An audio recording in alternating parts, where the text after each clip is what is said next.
Hi, this is Sean. I'm here with my friend Dave, and we're here in Gettysburg, Pennsylvania. It's a nice place to go. It's a beautiful bridge and very historical. My good friend Dave, I'm going to start a series as well. I'm sorry I'm jumping a little bit, but related to some history as well. Because history is what has to do with why things are haunted. So for my first series of videos related to that, here's my good friend Dave to tell us what happened here at the bridge. And also, he'll also clarify some of the things that are false related to stories regarding to the bridge as well. Go ahead, Dave. Thanks, Sean. You know, Sachs Covered Bridge is a very historical place as it was used by both the Union and the Confederate armies. The bridge itself was put here in the 1850s, and of course Sachs Mill was what was here originally, just over behind our shoulders here. And so this was a place that was used by both armies to get across and back and forth the creek here. And there's been a lot of things that have been said about Sachs Bridge over the year. But the one thing is this: there was a field hospital around the corner here where the Sachs Mill was. There was wounded soldiers that were here along the bridge, on the bridge. Wagons went across this bridge. A lot of things happened here on this bridge with the soldiers. There were sentries, which would have been soldiers that would have marched back and forth each night, watching over the bridge to make sure nobody was coming up from the rear to attack them. Basically, they would have been called pickets to watch out and make sure that nothing was going to happen. Now, being the many years that Gettysburg has been known as one of the most haunted towns in America, Sachs Bridge has become known as the most haunted bridge, covered bridge in Pennsylvania. And so a lot of stories have happened, but there's some that are totally false, but then there are some that there's some merit to. Historically speaking, we do know that the soldiers were here. Whether we know exactly every little thing that happened, we don't, because we weren't here, but we can go off of what we've read in the history books. The area where we stand right now is just off the bridge, and of course the bridge was flooded several years back, and when the bridge was reset, it was reset backwards. So the end of the bridge that is right in front of me was actually on the other end of the creek. When they reset it, they set it backwards. And so therefore, some of the things that happened on this end of the bridge really used to be on the other end several years ago. The area we're in right now is famously known here in the area, and you've probably, if you've ever watched any YouTube videos of the Sachs Bridge, of a thing called Tennessee. Now, Tennessee is supposedly a spirit that smokes cigarettes, and supposedly you can light a cigarette for Tennessee and talk to him and have him smoke it and have him move the cigarette. The only problem is that Tennessee would have not smoked cigarettes. Tennessee would have smoked cigars. Tennessee would have smoked pipe tobacco. He wouldn't have been smoking on cigarettes. So to think that a spirit is here smoking on cigarettes is kind of a little bit far-fetched. Now, a lot of people get enjoyment out of it, and that's fine. But the fact of the matter is that cigars would make a whole lot more sense for this area and that time period, because we're talking historically what they would have used back then and what they would have wanted.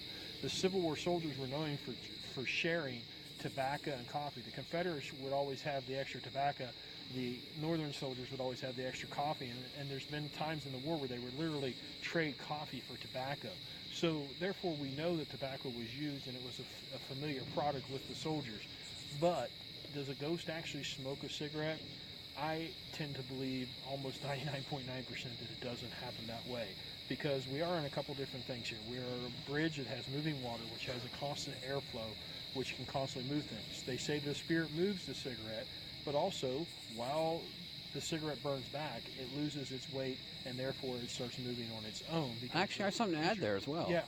I'm sorry, but we put the thermal to the people doing the cigarette test on the railing here, and we've got no cool spot behind the cigarette. So there's no scientific proof with it. Absolutely, no scientific proof. There's nothing that is time error proof with it.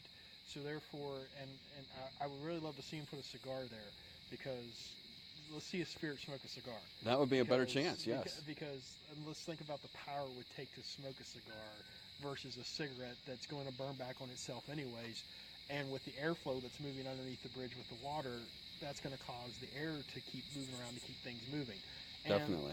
A cigarette doesn't weigh that much, so it doesn't take much to move it. And I must remind everybody that this whole railing is on a downhill angle. So therefore, when you set the cigarette on here, you're on a downhill angle all the way. So therefore, nature's going to take its course, gravity's going to take its course. So that just goes to show you some of the stories, but stories get spread. But there are things that have happened on the bridge.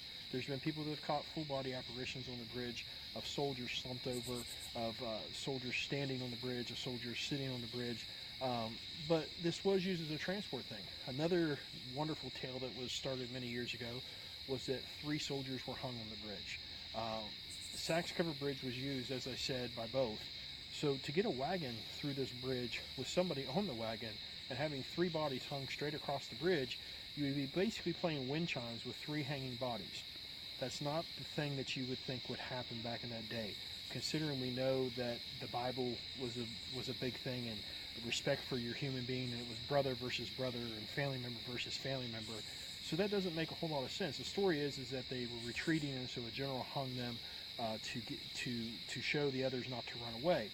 But like I said, we have a field hospital behind us. You have people that are wounded. The last thing you want them to see is somebody hanging that has been hung dead on a bridge. You can't get a wagon through that way either. Like I said, you're playing piñata with them. Just not very respectful. And that was one thing that was back then, was a lot of respect on both sides. Now, that story actually came from out of Virginia. Towards the end of the war, right before the surrender of Appomattox Courthouse, there was generals from the Confederacy that were hanging deserters, men that would run, and they hung them in the trees. As the men would run away, they would see those men hanging there, and the hope was that they would turn around, go back, and fight, and not face the same fate of their fellow soldiers. Now, that happened down in Virginia. We're 100 and some miles away from there, but the story made it all the way here to Sachs Bridge, and now people have made a lot of fun out of that. But the fact of the matter is that it just doesn't make sense to do that. This was a bridge that was used for transportation. It wasn't shut down like it is today to transportation. It was used, a vitally used bridge. So we've got to think in historic perspective, and we've got to think of how soldiers would treat each other. And so therefore, I do not believe any soldiers were hung on this bridge. Now, there's been the talk of soldiers being buried out here, which is very possible. But any soldier that may have been buried out here, I can assure you, was removed and put into the cemetery. If it was a federal, he would have been put in a national cemetery. The Confederates, they recovered their own bodies, as the thousands of bodies that were buried in shallow graves around the battlefield. Another thing that would cause hauntings in this place, another thing that would have happened, you would have had a lot of limbs around this area, from people having their arms and their legs cut off, and that was the same way all throughout Gettysburg at the hospital. Sometimes the piles of the limbs got so high that the light wouldn't even come into the house. It would totally black out the house because of the pile got so big. And so you had a lot of men that suffered here, but you also have to remember that after the Battle of Gettysburg on July 4th, heavy torrential rains came through, and a lot of the waters and creeks rose, and so some of the men that were along this creek bed had to be moved very quickly, and there are stories that some of them did get swept down the river and did perish. Now, I don't have anything in a history book to back that up. I can just go from what was told in local stories and local tales. But there's been several things seen here at the bridge. There's been reports of apparitions on the other side, walking through the field, of soldiers coming up, walking through the field. There's been reports of apparitions down around the corner here at the actual field hospital. There's been reports of all kinds of things that have happened. Now, there's another thing that I want to talk about. There's, on the other side of the bridge, there's a pathway that goes down, and there's an old sycamore tree down there. And of course, there's a story that there was 2 slaves that were hung down there. Once again, I cannot verify that, but I can tell you there was a house that was on the other side of the big field here at the bridge that a family lived in that was a slave, that used to be slaves, and he was actually over here on the bridge helping somebody with their wagon, and smelt smoke, turned around and saw that his whole house had been engulfed in flames, and he lost his family. So there's stories of seeing apparitions in the back corner of that field over there, and it's believed to be the family. There was also a little girl named Caroline out here who drowned out here by the bridge. Her spirit is also known to roam around here, and people have had experiences of her playing with the toys and actually put toys out and had her play with them. But we have to also remember in that you have to actually have evidence behind it. There has been people that have captured EVPs of actually Caroline being said, her name being said, and having a female voice say it. So there's some actual evidence to go behind that. But back to the pathway, there's been several people that said that it is demon possessed. and I can assure you it is not a demon-possessed pathway, as I have been down that pathway myself many times. Has there been things that have happened down there? Has people captured pictures of orbs and different things? Surely they have. But there's never been anything demon-possessed down there. It's all going with stories and not history. There's nothing that really happened down that pathway. There's no historical story that we can turn to say that there was somebody that died down there or a soldier that died down there. It is just something that has happened over the years here at Gettysburg that people continue to add on, which that happens. But stories sometimes are just that, stories. And I can assure you from being out here many times and hearing people talk and say things about Sachs Covered Bridge, they're being told what they've been heard from other people and passing it on, and of course they have their twist. It's just like a rumor. If I had a room of 100 people and I told one story to the person in the front, and they told to the person next to them and next to them, by the time I got to the person all the way in the back of the room, the 100th person, that story would be totally unrecognizable because it would be totally something else from what was originally said. That's what kind of happens out here at Sachs Bridge. Is there things that happen that are paranormal? Absolutely. But there's a lot of things that happen out of here that have been man-made and have been made by people trying to make a good name for themselves in the paranormal world when it's not really what's happening. So I hope this has been helpful to you. I'm not a 100% big old history guy as far as having a history degree, but I have studied a lot about here at Sachs Bridge. I've probably given somewhere around, I'd say, a couple hundred tours out here, and over my years here in Gettysburg since 2010, and I can assure you that I've spent a lot of time out here, but I also know there's a lot of rich history here in Gettysburg, and so history is very important, and there has to be a history to what's going on. There has to be something behind it. But just as Sean stepped in and said there just a moment ago, that we don't have evidence to back it up, we can't say it's paranormal until we have the evidence. And there's a lot of the stories out here, there's no evidence, they're just that, stories. Hope it's been a help to you folks. Thank you, Dave. It was very much, I'm glad you were able to help us here. Appreciate it. Glad I could do it, Sean, and hopefully, people will watch this and see this, and they'll think a little bit before they come out here and just believe something that somebody's telling them to believe. Definitely. Search it out for yourself. Look at it yourself. Think about what the period was. Definitely. We're not talking 2017. We're talking 1863. So, a lot of the things that we have now weren't even thought of back then. Oh, that's definitely the case. And cigars were the choice of the day, as I would say. Did they even have cigarettes back then? Not that I'm aware of. If they did, it would just been some wrapped paper over the tobacco. So there was no filters, no nothing like that. Mm-hmm. I mean, how you can explain a spirit smoking on a filter, I'm still not sure. But they do it, and I've even heard people say, "Well, we know you don't like menthol light." Well, he doesn't like menthol at all. He doesn't like any of it. He wants the straight tobacco. He wants what he was used to growing and having definitely. all the time. So it kind of just makes you chuckle when you have people saying that. And they use the other devices that they bring out here and try to get Tennessee to say, "Well, Tennessee doesn't want us here. Tennessee doesn't want us here." Just because he's not smoking a cigarette, the cigarette's not going the way they want. They go, "Oh, well, Tennessee must not want to talk to us tonight." Well, that's kind of crazy to say to a person, because you know as well as I do that paranormal activity doesn't happen all the time. Absolutely.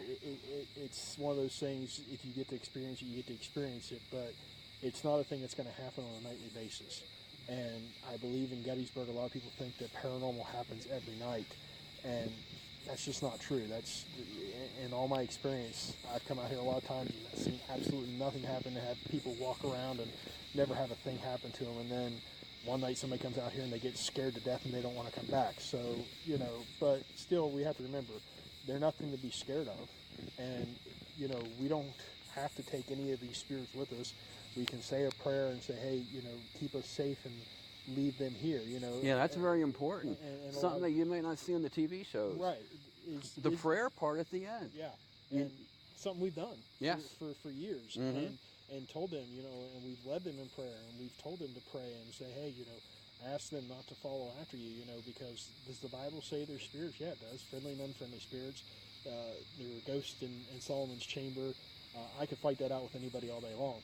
But the fact of the matter is this, is that, if you have prayer time and say, "Leave it here," and not to take anything with you, then you won't. But we've also heard stories of people taking stuff off the battlefield and having nothing but problems after they took that item. You're asking for it. So you got to be careful how you do it, and you got to be honest with people. So I think it's something very important to do. So you guys trying to take a picture of the car? Like, are we in your way? No, no. Oh, okay, because we just saw the camera and we saw the nice car over there. So we're like, That's my nice car. oh, I love your car, by the way. Thank you very much. Appreciate that. Appreciate that. So, you know, something to remember is that you can do the prayer part. You can leave items, but don't take things with you.